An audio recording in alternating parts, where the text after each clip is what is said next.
to try to make this quick, so let's talk a little about inventory and how everything rolls in. So inventory module on the left, go to stock items. Let's pick on citric acid for a second. I don't want to default anything to the warehouse level. New, I know that was other suggestions. Right now, let's just default everything to the general tab.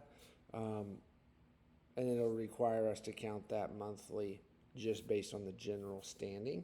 I don't know how that would affect it if we go to the warehouse level. So I know that's a little bit more confusing on how we do MRP, but from an inventory standpoint, we're going to take the stock item at the general level, not at the warehouse level, okay? So what I've done is I've built PI, ABC, and movement class all to be congruent with each other. So stick with me for a second. So PI class, there's a few of them.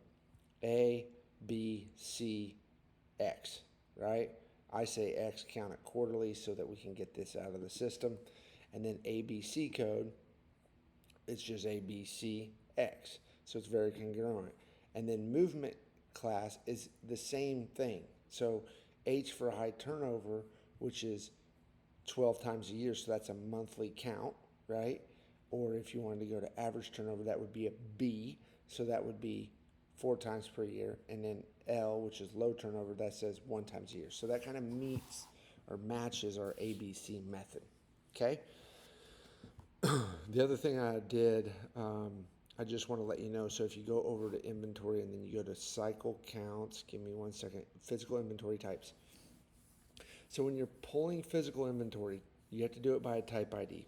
So monthly, you'll see monthly cycle equals A items. So if you click here, you can see the cycle ID is A monthly. This goes back to what I said with ABCX. Okay, so then just to give you confirmation on the quarterly, which are our B items, you're going to see B quarterly down here on the cycle ID. And then you're going to see for the annual is C items. That's C annually. That's 1 time per year. And then full, right? Full physical. And then count X items. I said this is accountability of spot checks. So new, when you and I go in, right? This pulls 10 items. I'll show you how to change that. But we can go in here and we can say, okay, we want to look at it by a different warehouse. I want to look at it by LGV.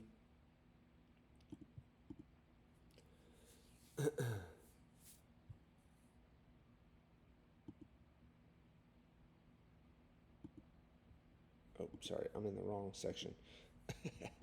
I'm in the wrong section, sorry. Okay, so this was the inventory cycle counts, accountability, spot checks. If I do that within the actual preparation of physical count, it allow us to spot check. So what I mean by that is as we go through 2025, it's going to be critical that we spot check and just keep people honest.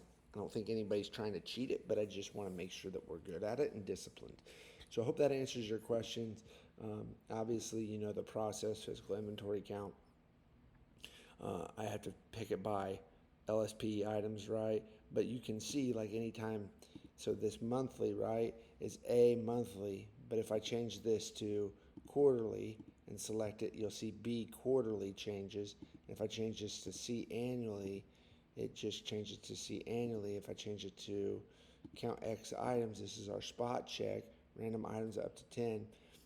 So that would be our spot check right here on those random items, if that makes any sense.